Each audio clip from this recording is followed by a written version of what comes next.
Salut tout le monde et bienvenue dans cette petite vidéo IRL, vous l'aurez remarqué, avec un petit peu la suite de la dernière vidéo IRL que je vous ai proposée, qui concernait le système MZD de chez Mazda. Aujourd'hui, je vous avais annoncé à la fin de la vidéo précédente que j'allais recevoir incessamment sous peu quelques pièces électroniques pour la voiture. Et bien devinez quoi, j'ai reçu mon colis qui vient de chez Zimex Allemagne. Ce sont des pièces qui initialement, pour la plupart, sont produites par mx5things.com, donc site américain spécialisé dans les pièces détachées et dans les upgrades pour la Mazda MX-5. Vous y retrouverez un peu de tout. Zimex est également un fournisseur de pièces détachées pour les Mazda MX-5, entre autres. Ils font d'ailleurs pas que Mazda chez Zimex, ils font plein d'autres marques de voitures.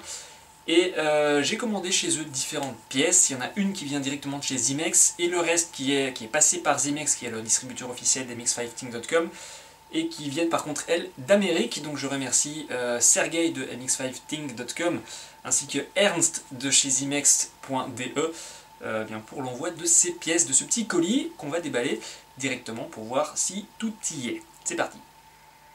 Alors pour faciliter un petit peu, avant de relancer la caméra, j'ai bien sûr déjà fait sauter les adhésifs et j'ai déjà déballé un petit peu. Du coup, je sais qu'il y a un élément qui n'est pas dans le box, parce qu'il n'est pas encore en stock actuellement chez Zimex. Ernst me les enverra lorsqu'ils seront arrivés. Il s'agit de ceci. Qu'est-ce donc? C'est un crochet de remorquage en crochet type racing qui me servira principalement lorsque je ferai des sorties sur piste. Alors, nous avons d'autres éléments, c'est là-dessus qu'on va se concentrer aujourd'hui. Nous avons ici le DRL harness qui me permettra de garder les feux diurnes allumés. Il faut savoir que par défaut, les feux diurnes sur la Mazda ND s'éteignent dès qu'on passe en feu de croisement ou en code ou en feu de route, en plein phare. Ce petit système va me permettre de les garder allumés en permanence. Le LED flasher qui va me permettre d'avoir un troisième feu stop qui clignote lorsque je freine. Et puis nous avons ici une petite boîte que je vais sortir de la grande.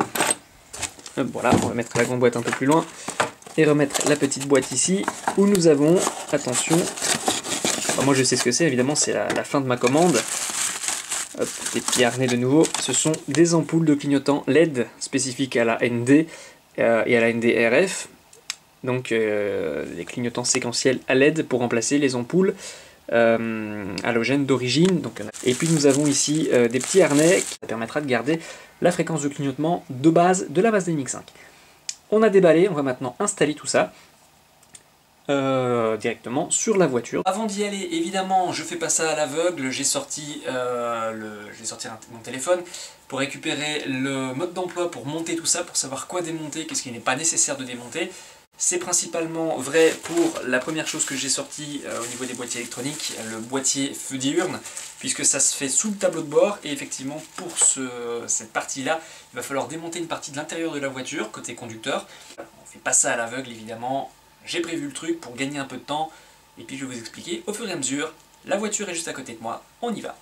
Première chose à faire, on le voit, c'est de démonter le seuil de porte, ainsi que le joint de porte à l'avant près du tableau de bord. On va donc commencer par là, et c'est parti. Alors, le seuil de porte pour commencer, c'est très simple, il est juste clipsé. Il y a un clips ici à l'arrière, il y a un clips ici à l'avant,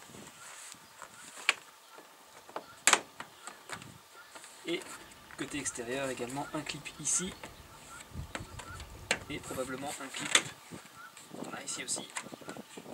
Voilà. Vous voyez, il y a les clips ici et là, c'est juste clipsé, c'est donc très facile à démonter.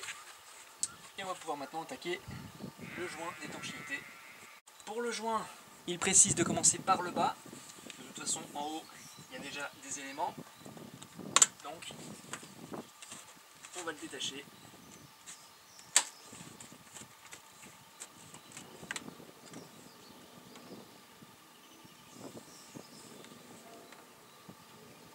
Personnellement, je ne vais pas le retirer plus, c'est juste pour dégager un peu la zone et avoir accès au clip ici. Voilà, je vous montre en gros plan, après avoir un peu écarté le joint, on libère les pattes ici qui vont nous permettre de retirer le cache plastique. Et pour ça, bien, il y a juste au fond. Hop, voilà. Il y a un pop à retirer. Pour retirer ce pop, plusieurs méthodes. Certains utilisent un petit tournevis. Je vais l'essayer à la main, on ne sait jamais.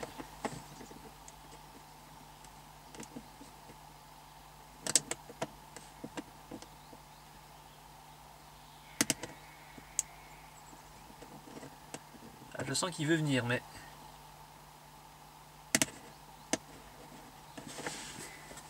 j'ai pas assez d'ongles, je vais chercher un tournevis.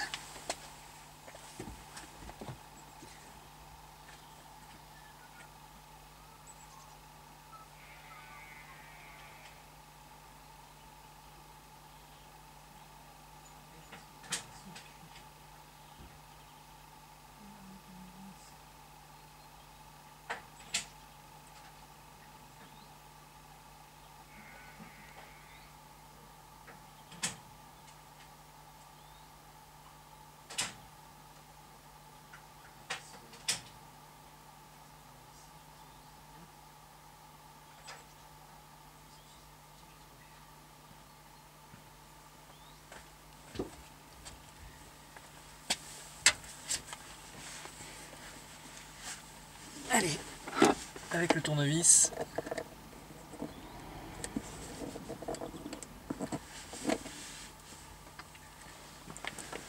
Alors je sais pas si vous voyez, c'est bon.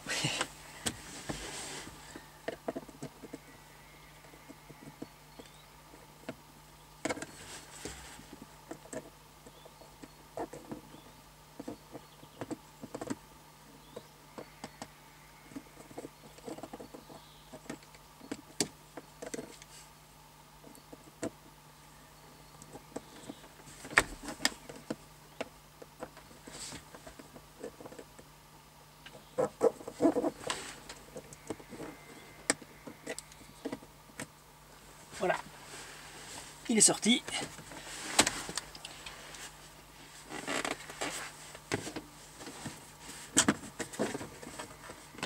Et maintenant on peut avoir le panneau complet qui vient.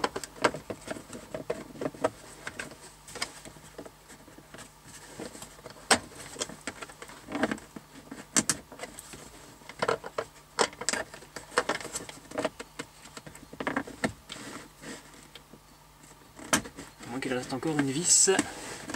Je vois pas où.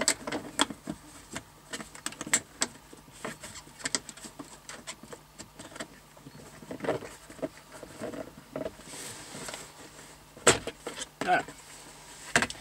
C'est bon, on a, je vous montre ici, un petit pop vert qui vient se remettre là-dessus. C'est bon à savoir pour leur montage. Pour ne pas perdre l'autre, on va le mettre ici. Et on va mettre ça à l'abri. La prochaine étape consiste à retirer partiellement la moquette. Il y a une vis qui se situe juste là. C'est une vis cruciforme. Voilà. De nouveau, je vous montre la vis. C'est une sorte de fisher en plastique finalement. Voilà le boîtier qui nous intéresse, il est derrière cette plaque métallique. On n'a plus qu'à aller chercher une clé et à démonter ce capot métallique.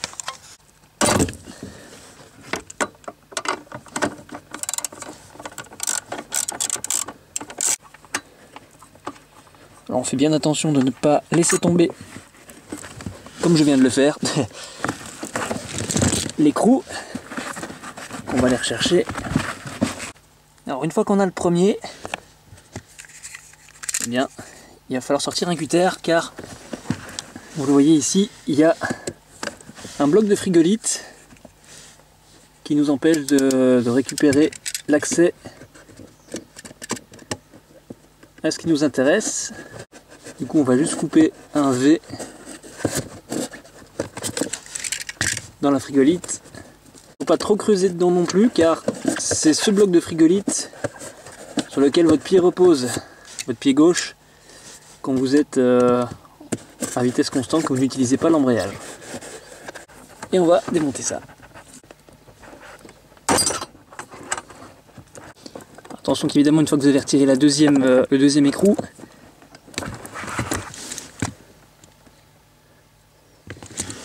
qui lui a une rondelle intégrée, le cache ne tient plus. Hein.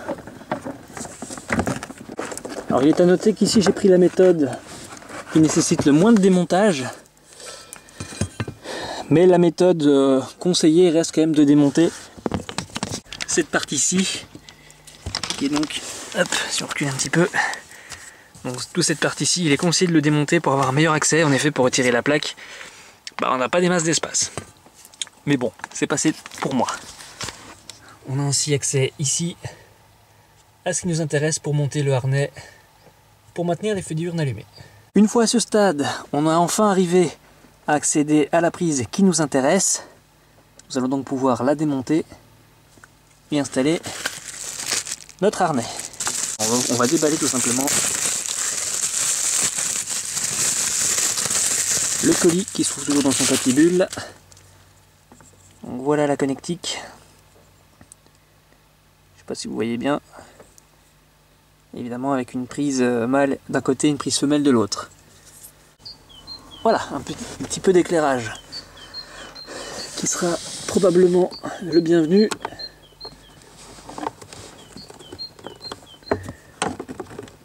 Voilà, avec de l'éclairage ça vient du premier coup. Du coup, nous avons notre prise, nous avons notre harnais. Il n'y a plus qu'à brancher le tout ensemble et à brancher le bout de notre harnais dans la prise d'origine du boîtier Mazda.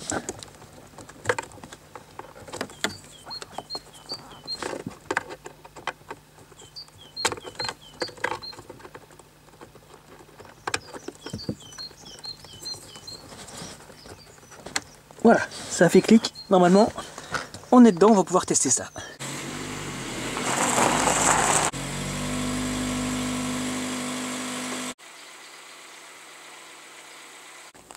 La preuve en image, ça fonctionne. Alors maintenant qu'on a testé le système et qu'on sait que ça fonctionne, on va placer les fils correctement de façon à ce qu'ils ne nous gênent pas. On va le faire passer là-bas derrière, de façon à ce qu'il ne gêne pas le mécanisme d'embrayage non plus. Et on va pouvoir replacer notre capot en tôle.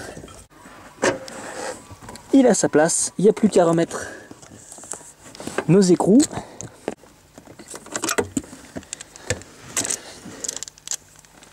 Voici donc une bonne partie qui est faite. On replace maintenant la moquette à sa place.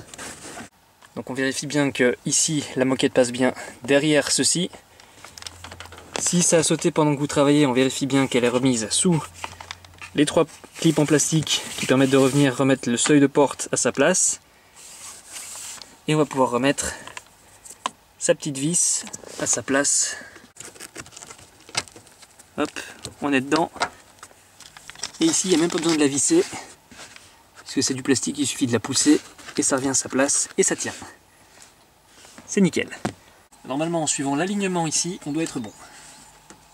On n'oublie pas les 2 attaches ici, de bien les mettre en face aussi.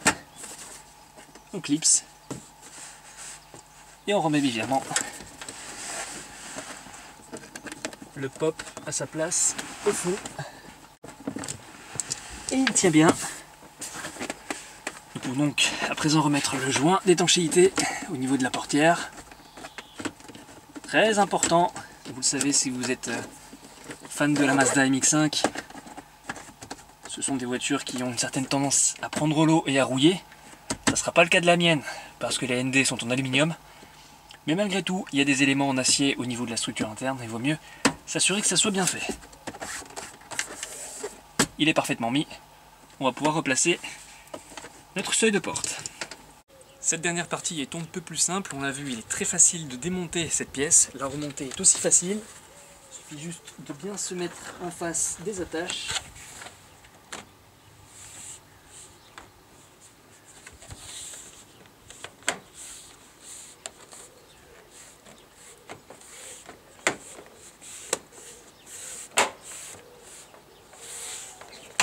D'appuyer de façon uniforme pour bien toutes les remettre. Il ne bouge plus, il est remis. Cette première partie avec les feux diurnes est terminée. Voilà, de retour au Tutelier, le studio de l'atelier. On a terminé cette première partie, le système fonctionne. On va donc pouvoir passer à la partie suivante, qui sera tout simplement l'installation du troisième feu stop clignotant. Il s'agit d'un boîtier de type GS100A. Ce type de boîtier, attention, n'est pas légal partout. Renseignez-vous sur votre législation locale avant d'installer ce type de matériel. Dans mon cas, elle sera utilisée principalement sur des rassemblements, des meetings ou sur des soirées, des sorties pistes. Je vais me renseigner pour voir s'il est légal sur route en Belgique ou pas, puisque ma voiture est immatriculée en Belgique. Et je vous conseille fortement à faire la même chose chez vous si vous ne voulez pas avoir de problème avec la marée chaussée. Bien, on va passer maintenant à l'installation. Ça se passe à l'arrière de la voiture, plus exactement dans le coffre. C'est parti. Alors pour ce faire, on va juste avoir quelques pops à retirer. Il y en a quelques-uns un petit peu partout. On en voit un ici, il y en a également là. Derrière la trousse. Ça va être assez rapide à démonter. Je vous retrouve dès que c'est fait. Voilà, une fois les différents pops démontés, on accède ici, côté gauche de la voiture, à une petite prise. Et c'est elle qu'il va falloir changer. Voici à quoi ressemble le boîtier. C'est un boîtier donc GS100A avec une entrée, une sortie, et évidemment de part et d'autre les broches que l'on va utiliser pour se brancher sur la voiture.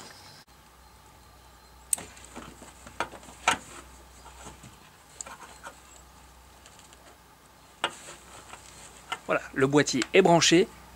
Avant d'aller plus loin et de remettre ça correctement, on va tester pour voir si le système fonctionne. Si ça fonctionne correctement, les deux feux stop principaux doivent rester allumés normalement comme sur n'importe quelle voiture, alors que le troisième doit clignoter quelques secondes avant de rester allumé. On va tester ça.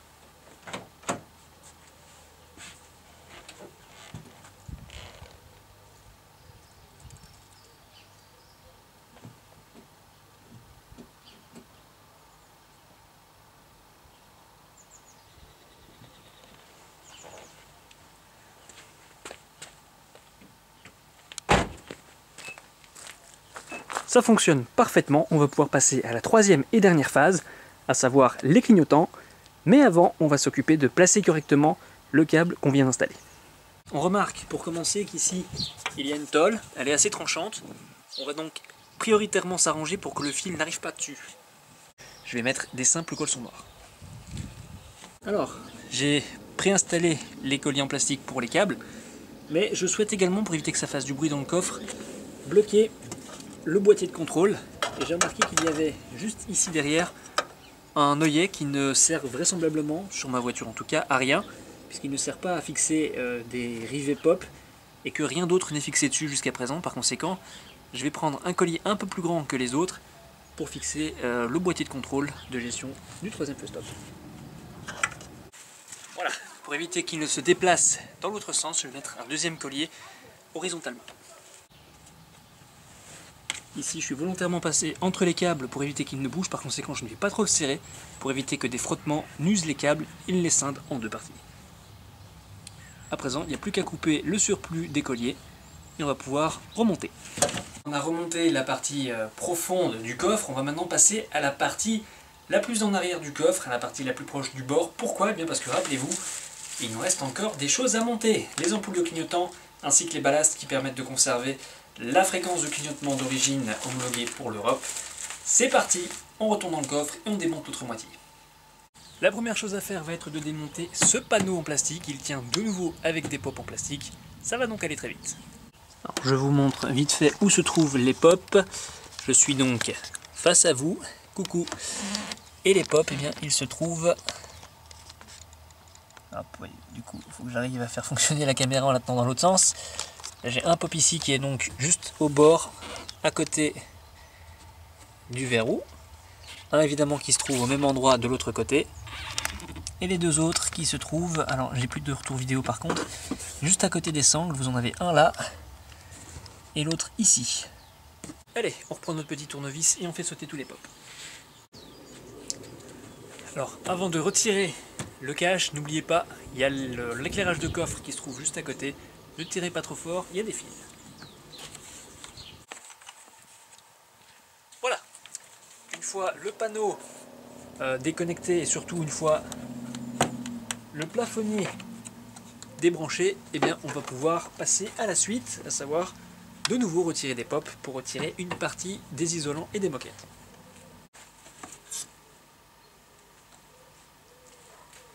Voilà qui est fait. Prochaine étape, on va de nouveau avoir besoin d'un tournevis Phillips, cruciforme donc, et d'une clé de 10 avec ou sans la clé à cliquer. On va commencer par le tournevis, il suffit de retirer la vis ici au-dessus.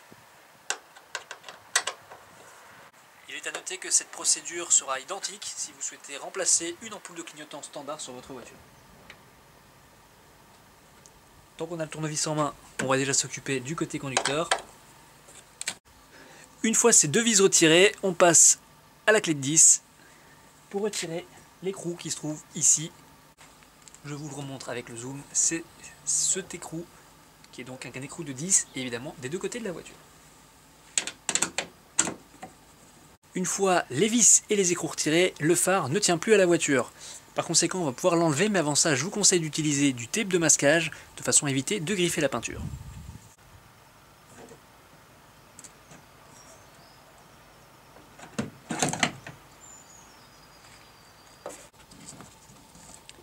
Voilà, après avoir un peu chipoté pour sortir le câblage du trou ici, j'accède enfin à mon socket. Et voici notre ampoule que nous allons pouvoir remplacer dans un petit instant. L'ampoule d'origine est retirée. Il est à noter qu'il y a un détrompeur pour ne pas monter le circuit dans le mauvais sens. C'est clipsé. Et on va maintenant pouvoir remettre ceci à sa place. Hop. On resserre. Et maintenant, c'est l'heure de faire un test. Voici le résultat avant. Et voici le résultat après. Alors, il est à noter qu'en mode feu de détresse, ça fonctionne tel quel, mais bien sûr, si vous voulez utiliser les clignotants de façon normale, pour par exemple sortir de rond-point, ce que personne ne fait, mais bon, faites-le, comme moi, il va falloir installer ceci. Et où est-ce que ça s'installe? Eh bien, tant qu'on est derrière la moquette, c'est ici, vous avez une prise là. Voilà. La prise d'origine est débranchée. Il n'y a plus qu'à intercaler ceci. Il n'y a plus qu'à passer du côté gauche. Et on peut enfin remonter la voiture. Je n'oublie pas évidemment de récupérer la prise de l'éclairage de coffre. Je garde précieusement les deux bulbes, les deux ampoules d'origine de la voiture au niveau des clignotants. Je vais personnellement les ranger dans les pochettes dans lesquelles étaient les ampoules LED de remplacement. On ne sait jamais, elles peuvent toujours servir. Évidemment, on va maintenant retirer tout le tape qu'on a placé sur la voiture au niveau des feux.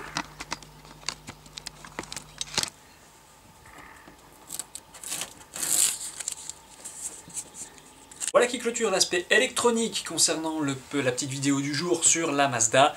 Mais attention, c'est pas terminé. En effet, il y avait un quatrième objet dans la boîte. Et rappelez-vous, c'était le crochet d'attelage. Et je vais vous montrer le résultat dans quelques petits instants. Petite remarque avant ça, je devais normalement recevoir également le crochet arrière. Il est malheureusement en rupture de stock actuellement. Par conséquent, bien, comme je l'ai dit au début de la vidéo, Zimex m'enverra ça dès qu'ils l'auront rentré. Allez, c'est parti, on va voir ce crochet monté à l'avant de la voiture. Abonnez-vous! Voilà le crochet d'attelage avant. Il est évidemment mobile. Hop, vous voyez, bon, il ne peut pas aller plus loin en arrière parce que j'arrive sur la plaque. Mais il va jusque là. Et l'objectif, ça va être de transformer un cache, le percer au niveau d'où la barre passe, de façon à avoir un cache quand même pour finir. Lorsque je vais sur circuit ou en rassemblement et que le crochet est présent. Voilà, comme je vous le disais, je referai une petite vidéo lorsque je recevrai le crochet arrière. Je vous ferai également une petite vidéo lorsque je transformerai ceci, à savoir le cache qui rebouche le pare-choc lorsque le crochet d'attelage n'est pas présent. Je vais donc en customiser un. Il faut d'abord que j'en trouve un, de préférence de la bonne couleur, un Reflex Blue. Blue Reflex. Éventuellement, pensez à moi, c'est une petite pièce qui ne vaut pas grand chose mais qui coûte extrêmement cher en pièces détachées, pour ce que c'est en tout cas, selon moi. Donc voilà, s'il y a moyen de trouver ça en seconde main, ça m'arrangerait bien. C'est là-dessus que nous allons nous quitter pour aujourd'hui. J'espère que cette petite vidéo vous aura plu. Si vous souhaitez modifier également de la même façon que moi votre voiture, je vais vous mettre dans la description de la vidéo les liens vers Zimex, vers mx5thing.com. C'est là-dessus qu'on va se quitter. Et moi je vous dis à très bientôt pour d'autres vidéos. Ciao!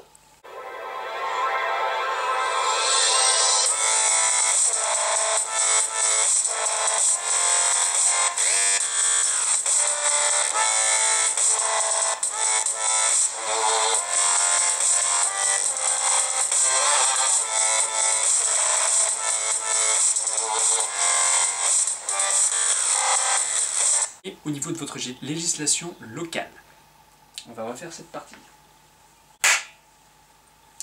Voilà, retour au tutelier, l'atelier studio d'enregistrement. Non, c'est l'inverse. Voilà, de retour au tutelier, le...